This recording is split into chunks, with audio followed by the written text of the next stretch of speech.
ભક્તોને અહીંયા સુધી પહોંચાડવા માટેની સુવિધાઓ ઉપલબ્ધ કરાવશે.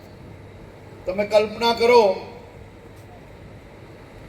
કે આપણા સોમનાથ દાદા પહેલું જ્યોતિર્લિંગ, અને એ સોમનાથ દાદાના દર્શન અર્થે લોકો આવી શકે તે માટે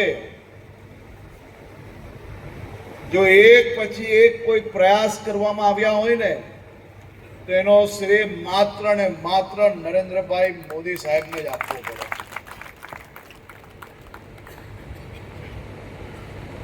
વેરાવળ સુધી ટ્રેન પહોંચી,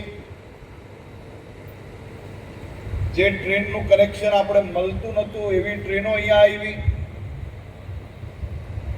દીવમાં ડાયરેક્ટ ફ્લાઇટો આવી. આજે મારી જોડે, હું દીવની ફ્લાઇટમાં ઉતર્યો ત્યારે મેં જાણ્યું તો જેટલાને પૂછ્યું એ બધા દીવ ઉતર્યા તો ખરી, પરંતુ આવવાના હતા સીધા સોમનાથ દાદા પાસે. કેશોદ સુધી ફ્લાઇટો આવી. ત્યાંય મોટા ભાગના લોકો સોમનાથ દાદાના દર્શન જતા હોય. એટલે આ ચારેય દિશાઓથી વેરાવળ સોમનાથ દાદાના દર્શન અર્થે લોકો આવી શકે તે માટે જે અલગ અલગ વ્યવસ્થાઓ સરકાર દ્વારા કરવામાં આવી રહી છે, તેના માધ્યમથી મને વિશ્વાસ છે કે આવનારા દિવસોમાં તમારા ઘરમાં ખાલી રૂમ હશે ને, તો એનું ભાડું તમને હોટલ જેટલું મળશે. એવા સંખ્યામાં લોકો અહીંયા આવનારા દિવસોમાં આવવાના છે. અને આપણું સોમનાથ દાદાનું પરિસર તો જુઓ ભાઈ,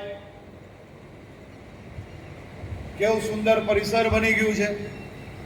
અને એક પછી એક પ્રકલ્પો આદરણીય પ્રધાનમંત્રી શ્રી નરેન્દ્રભાઈ મોદીના માર્ગદર્શનમાં સોમનાથ ખાતે કામગીરી ચાલી રહી છે.